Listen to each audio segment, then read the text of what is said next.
Des adieux inoubliables.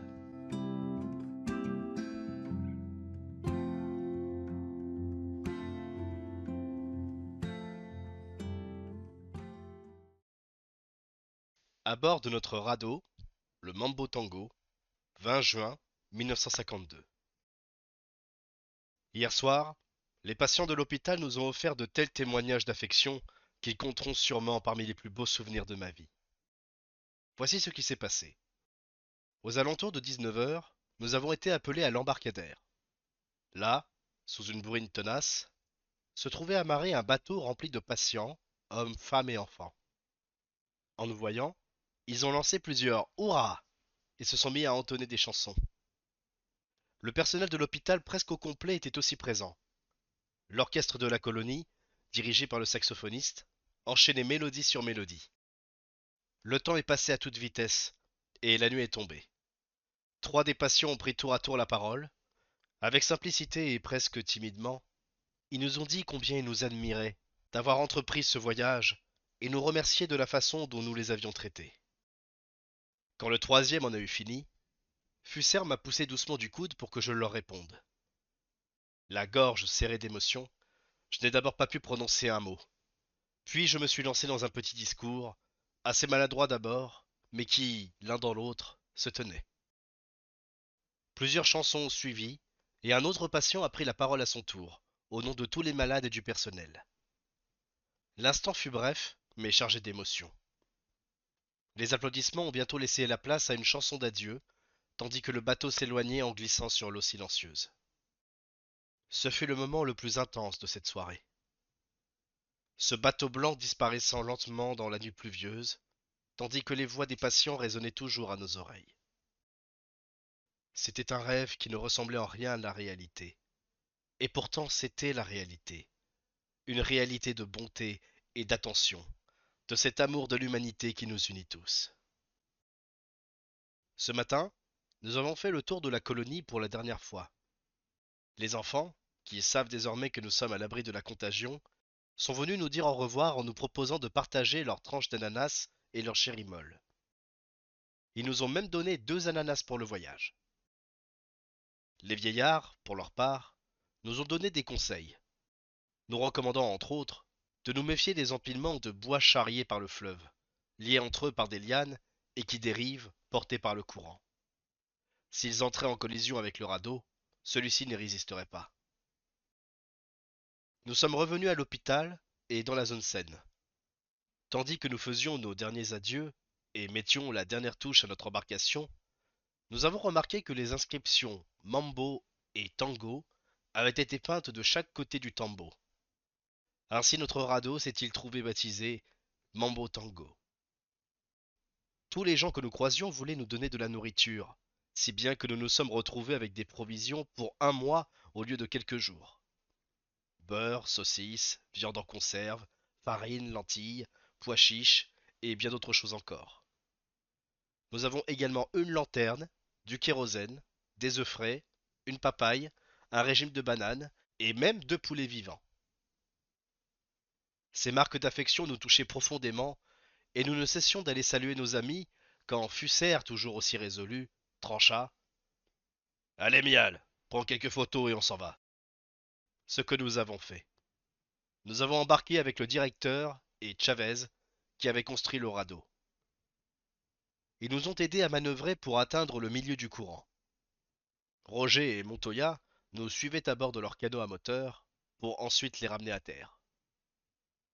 Une fois en position, nous avons testé la rame fixée à la poupe du radeau qui sert aussi de gouvernail, afin de nous assurer que nous pouvions contrôler l'embarcation.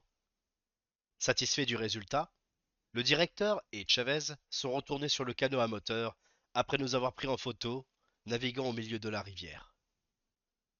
En nous rendant l'appareil, ils nous ont serrés dans leurs bras, un pied sur le radeau et l'autre sur le canot. Bientôt, nous sommes passés à la hauteur de l'asile où beaucoup de gens nous ont salués. Et nous nous sommes enfin retrouvés au milieu de l'Amazone, livrés à nous-mêmes.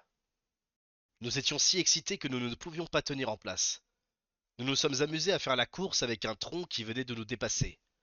Il nous a fallu ramer pendant une demi-heure pour le distancer de plusieurs centaines de mètres et abandonner la course.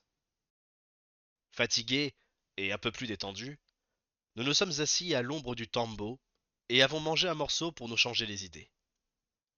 Plus tard, nous avons tué l'un des poulets, puis l'avons déplumé et suspendu dans l'abri pour le garder au frais. Tandis que j'écris ces lignes, Fusser accroche la moustiquaire et allume la lanterne. À la nuit tombée, nous devrons rester visibles car nous allons bientôt passer Chambot, la dernière ville de garnison péruvienne, et nous ne voulons pas être pris pour des contrebandiers et canardés par les militaires.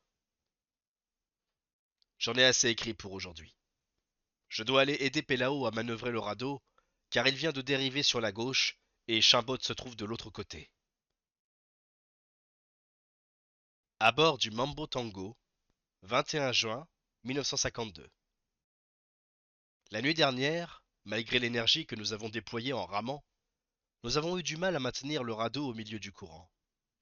Comme les inévitables moustiques ont surgi, nous nous sommes relayés chacun 10 minutes à la rame. Soudain, les lumières de Chambot sont apparues. Nous avons tenté d'orienter le radeau vers les quais, mais c'était impossible. Quelques minutes plus tard, les lumières avaient disparu. La garnison ne saura jamais que nous étions passés.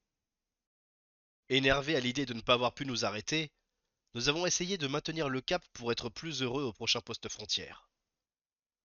Notre tentative se révéla tout aussi infructueuse. Nous avons préféré renoncer et aller dormir dans le tambo, protégé par la moustiquaire.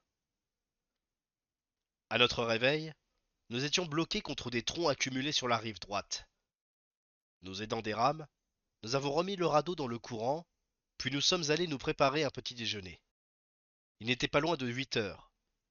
À l'arrière de notre abri, nous avons aménagé un petit coin couvert de terre humide sur lequel nous avons pu faire un feu et préparer le maté en nous servant des braises. Nous en avons aussi profité pour lancer la ligne de canne à pêche que nous ont offerte les malades. Nous étions en train de finir notre maté quand j'ai vu la ligne se tendre. Je suis allé la tirer. Au début, elle n'offrait guère de résistance, mais bientôt j'ai eu besoin de l'aide de Pelao, qui était en train de découper le poulet de l'autre côté du radeau. Après une lutte de 20 minutes, nous avons hissé le poisson hors de l'eau. C'était une énorme anguille qui pesait près de 11 kilos. Nous l'avons vidée et mise à l'ombre pour qu'elle ne pourrisse pas. Une heure plus tard, nous sommes passés devant une maison et un champ de manioc. Malgré notre garde-manger bien rempli, nous n'avons pas pu contenir notre envie de manger un peu de manioc grillé. Le courant nous ayant rapprochés du rivage, l'abordage n'a pas été difficile. Fusser, le plus fort de nous deux, tentait de maintenir le radeau en place pendant que j'essayais de sauter à terre. C'est alors que les deux troncs servant d'embarcadère se sont écartés comme les branches d'un compas et je me suis retrouvé les mains d'un côté et les pieds de l'autre. En marchant en crabe, j'ai réussi à me hisser jusqu'à l'endroit où les deux troncs étaient encore réunis. Fusser, lui, essayait toujours de stabiliser le radeau avec les rames.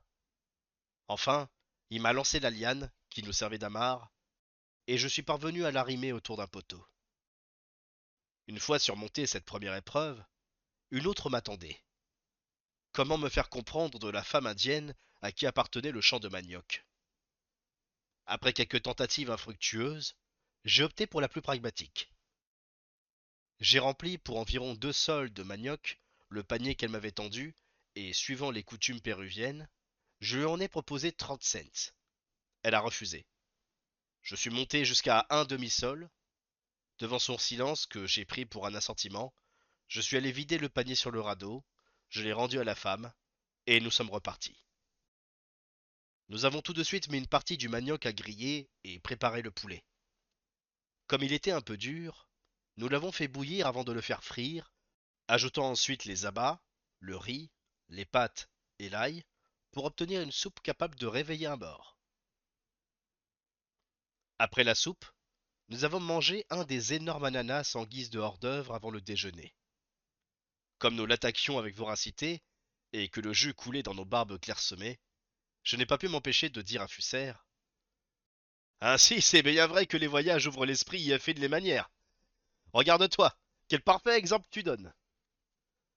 Ayant bien ri, nous avons terminé l'ananas, puis nous avons de nouveau jeté la ligne, un morceau de poulet en guise d'appât. À peine était-elle entrée dans l'eau qu'elle m'échappa des mains.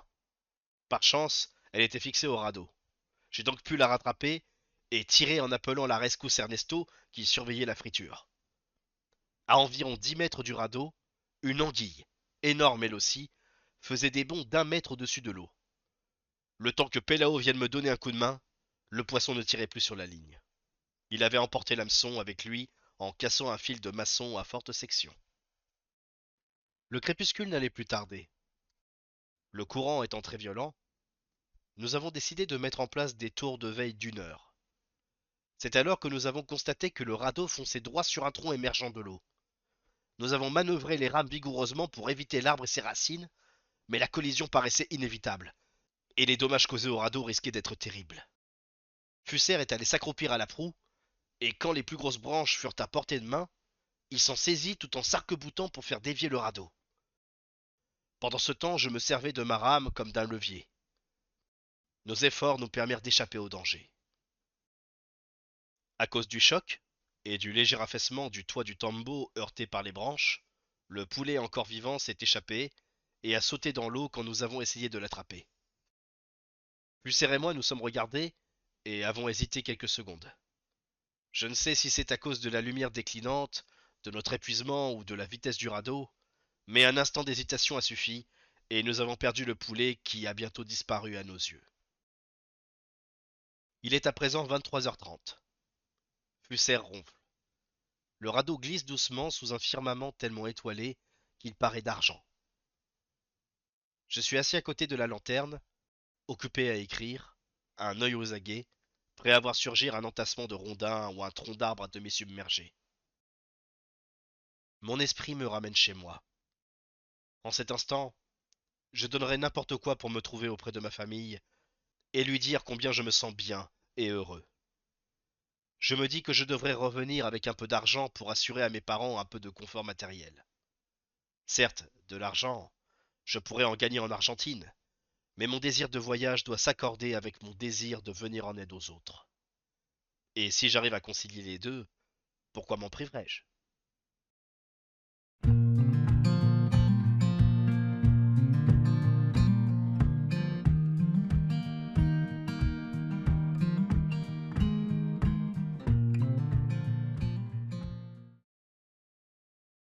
Sur l'Amazone, 22 juin 1952. Ce matin, nous nous sommes réveillés en territoire brésilien.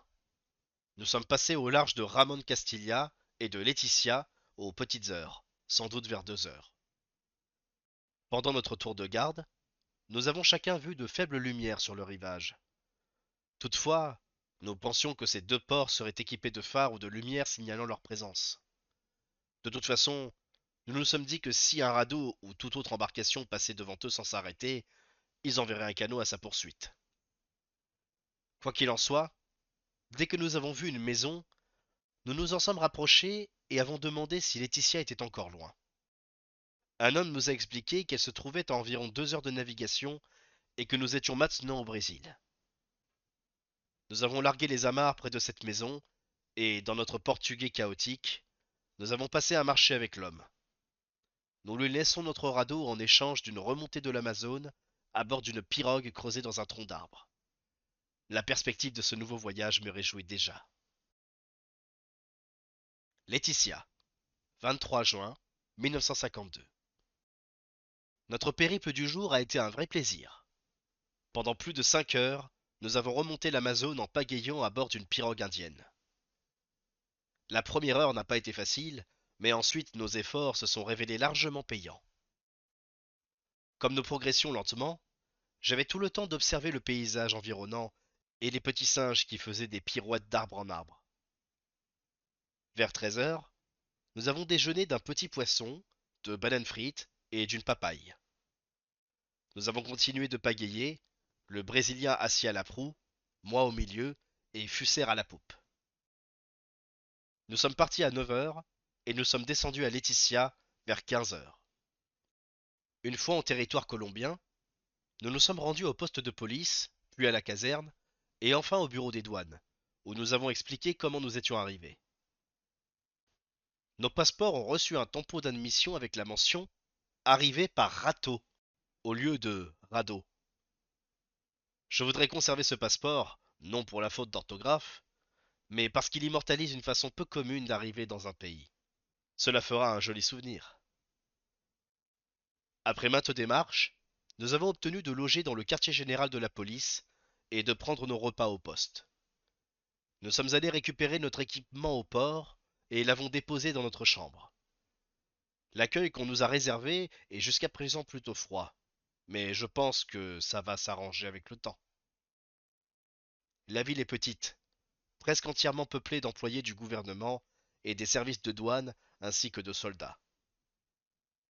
Dire que tant de sang péruvien et colombien a été versé pour ce morceau de terre, pis que chaque parti est encore persuadé que cela en valait la peine. Laetitia, 24 juin 1952. La nuit dernière, j'ai dormi comme un sonneur, ce qui ne m'a pas empêché de continuer à pagayer. Je m'émerveillais devant des oiseaux au plumage fabuleux, des palmiers graciles et des papillons aux couleurs délicates.